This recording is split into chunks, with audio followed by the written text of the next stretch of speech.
Hello. So I'm Victor Ethelstan, and I am going to talk about chapter by chapter Flowers in the Attic by V.C. Andrews. One thing you should know about this little video series is there's going to be very minimal editing, purely because I don't feel like editing out all of my ums and ahs and hesitations. I'll, condense the silences and stuff, but for me, I just want to be feral about Flowers in the Attic because no one in my life has read it, and I can't get anyone in my life to read it. So, yeah, so that's just going to be the expectation. That's just going to be me rambling about my favorite book series. Well, it's not my favorite book series, there's other ones I like better, but this one has had me in a chokehold. Um, I just think about it all the time. I love Flowers in the Attic, it's great. If you haven't read it, you should read it. And this series is just gonna kind of be on the understanding that you have read Flowers in the Attic because there's just so much to it that I'm not going to be cautious of spoilers. There's going to be spoilers in this.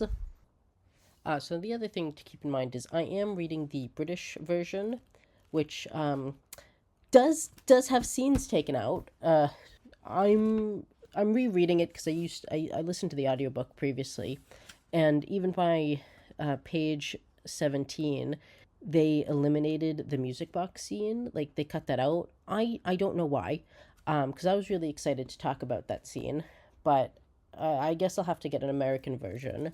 I would return the book, but I've already taken notes and written in it, so I can't exactly go back to Waterstones and be like, I want a refund. They can tell me no because I've highlighted and made copious amounts of notes and annotations in my copy. But I mean, I guess that's just kind of where we're at right now. So yeah, so this is just going to be under the understanding that you have read the series, you enjoy Flowers in the Attic by V.C. Andrews, and just want to listen to someone be completely and totally unhinged about it while he's sitting in his bedroom, a little sick because I do have a cold. So yeah, so we're going to talk about it. So the book starts off with part one, and it has a quote from the Bible that says, "Shall the clay say to him that fashioneth it, what makest thou?" Isaiah 45, verse 9. Well, chapter 45, verse 9. And so I really like that she chose this quote for the first part because it very much captures the theme of the series of these book series, um, which is the theme of children questioning their parents, which I just think is incredible. I know sometimes when people do Bible verses in the books, it can be a bit on the nose, but as someone who does it themselves, because I do write about medieval monks, it's supposed to be on the nose. You're supposed to kind of just be making a point, sort of. Like even medieval scholars, you read any religious writing from, you know, medieval people, they use Bible quotes to just kind of like, you know, to make their points, to emphasize their points rather. And I also think the Bible quote is very fitting because despite Flowers in the Attic's themes, it is very much a Christian book. Um, there's a lot of discussion of religion through it and how people use religion to kind of justify what they are doing. And so I just think that's really, really interesting. That just even in the first part, we have her, V.C. Andrews, the author, using Bible quotes to emphasize the themes and what she's getting at in this book. Also, I'm sorry if you can hear construction noises in the background. Someone's doing something and it's hot out, and I don't have air conditioning because I'm in England right now. So you're just gonna have to tolerate some of the background noises because I'm not shutting the window. I will bake alive if I do, and I'm already sick, and I would rather not bake alive. I should also note that the reason that I began to read this is because I saw Biz Barclay's video, on Flowers in the Attic, which I will link down below in the description because it's really good. You should watch it. It's really good. Um, and Biz Barclay pointed out that in the prologue there is really good alliteration, and I'm gonna read that little bit of alliteration because I also really enjoyed it. So the first line is, "It is so appropriate to color hope yellow, like that sun we seldom saw." Now, if you've read any of my writing, you know I love alliteration. It's my favorite thing to do. I really like doing just kind of sounds and stuff. And so I really like that. The sun we seldom saw. It's so good, you know? So one of the things about V.C. Andrews' prose is sometimes it's really, really good and sometimes it's quite silly. But that line I really do enjoy. I really like it. And so it kind of goes on. The prologue establishes that this book is a memoir written by the point of view of Kathy, who is our narrator in this book. In later series, it switches to be her kids. It's not as strong, but we'll get into that when eventually I do recaps of those books. If I do that. So yeah. So Kathy is establishing in the prologue that she, it's been years since all of this happened, and this is her memoir and her book. And so one of the things that she says in the prologue is that originally she was going to title the book "Open the Window and Stand in the Sunshine," yet she says she hesitates to name our story that. I think that was smart. I think that's smart. I think "Open the Window and Stand in the Sunshine" is a stupid title and it's bad. Especially for the kind of book that this is, because it doesn't really open up any questions. Like, I feel like the title, "Open the Window and Stand in the Sunshine," it has a different vibe, you know? It kind of implies that this book's going to be really happy. And it's not. It is not a happy book at all. There's death. There's so much stuff going on. Meanwhile, the title, "Flowers in the Attic," is just a much more punchier title. It asks a lot more questions. The audience has to ask a lot more questions. It's like, why are there flowers in the attic? Who puts flowers in the attic? Because most of the time, if you have an attic, it's used for storage. It's used for stuff that you don't really want to get rid of, but you don't want around in the main part of your house, which relates to them being children in the attic. And it's just so great. It just has like a lot more. It just has a lot more to unpack, especially because she goes on to say, she thinks of us more as flowers in the attic, paper flowers. She kind of talks a bit more about these paper flowers and, and how like these paper flowers will fade, which is very thematic to the rest of the book when Kathy and her siblings, Chris, Carrie, and Corey, are in the attic. They're locked in the attic and they start to fade like their paper flowers.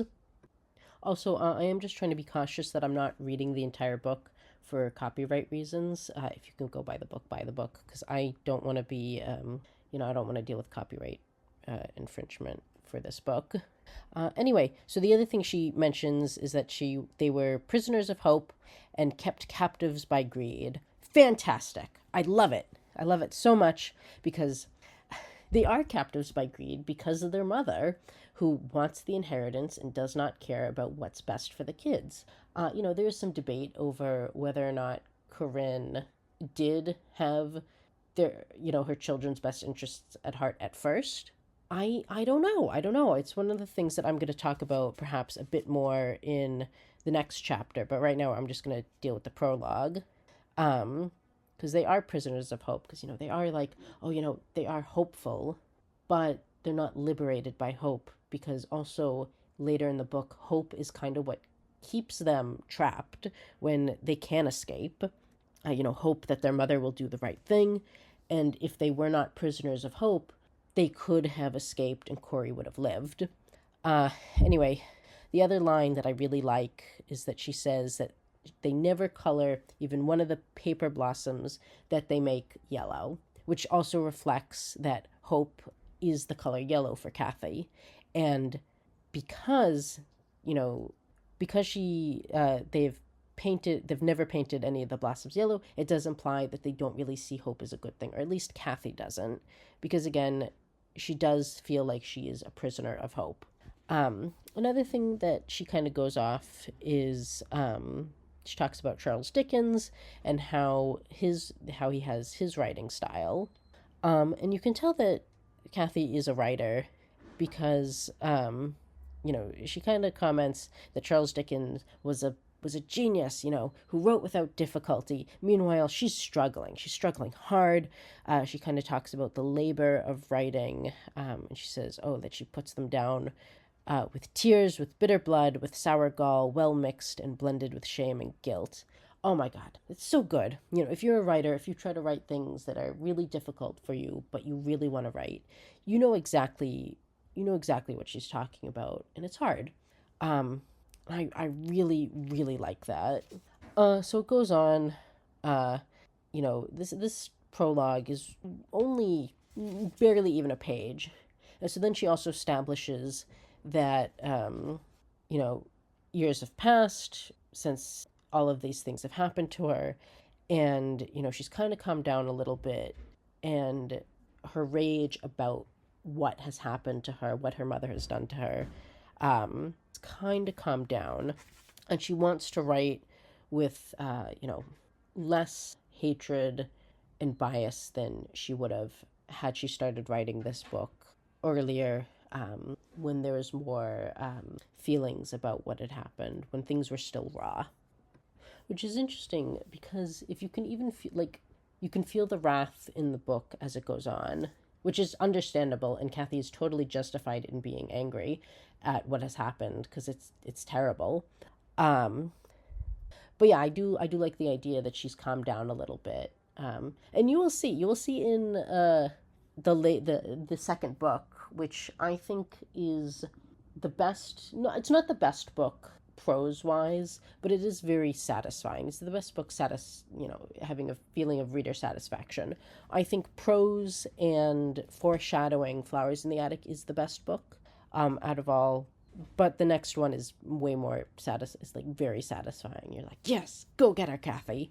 um so anyway, so she, in this prologue, by saying all of this stuff, she is establishing that she has been wronged, which I love.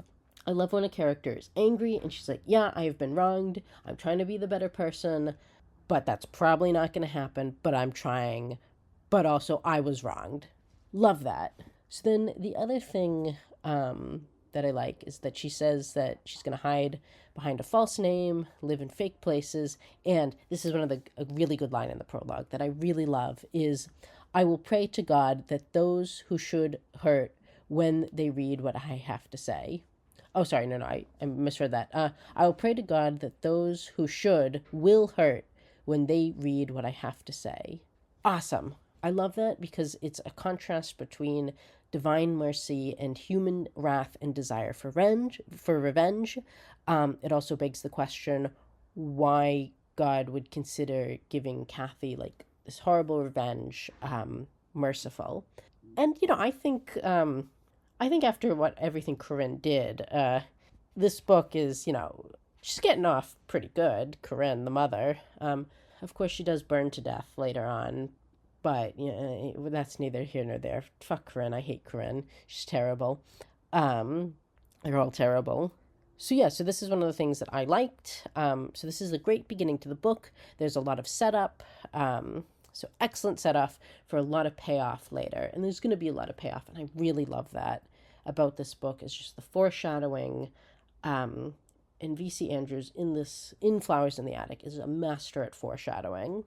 Another thing that I really like is that Kathy is kind of doing, no, she is doing an established literary kind of tradition of writers calling to mind more established authors, more established people in general, before writing it and being like, oh, I'm going to try to do my best to tell this story, but I can't guarantee, blah, blah, blah.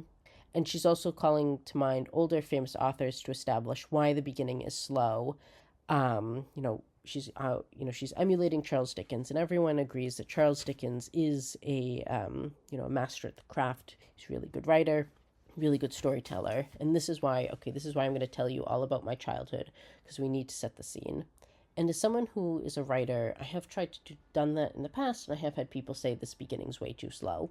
And I think, especially now with so many books out there, we need to be more comfortable with slower beginnings because it really sets up a build up for what is going to happen. You know, it's all about the pacing. You know, this isn't every book. Some books do work better when, starting in media res, but Flowers in the Attic is not one of those books. You need the context, which is why I'm really pissed off that they eliminated the music box scene. So I will have to find a copy of that scene so I can discuss it in way more detail. Also, by you know talking about Charles Dickens and how he establishes all the his characters' births and stuff, she is calling to mind Charles Dickens and earlier writers' prestige while also kind of remaining humble. Where she's like, "Yeah, I'm gonna try my best to emulate, sort of." But yeah. Also, another thing that I do want to read is that which is really good is certainly God in his infinite mercy will see that some understanding publisher will put my words in a book and help grind the knife I hope to wield, which goes back to the revenge of contrasting. I should have said this earlier, but I didn't, and I'm not going to edit it because I can't be bothered. It's the contrast between divine mercy and human wrath and desire for revenge. And yeah, I just really like it because it just really does set up what's going to happen, why she's mad. And yeah, I just really like it. So I think it's a perfect prologue to this book, especially because it does set up so much stuff that is going to happen in later books. Like, it's not a surprise in If There Be Thorns that she's writing, a book and her children have found it.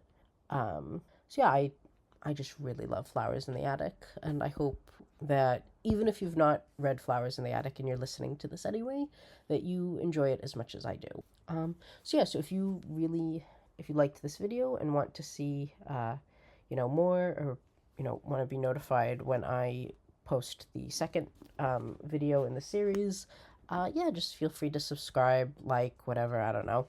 You can do what you want. I'm not your dad. And yeah, so I'm just really, really excited to be able to talk about this book and, this book series. So thank you and have a good day. Bye.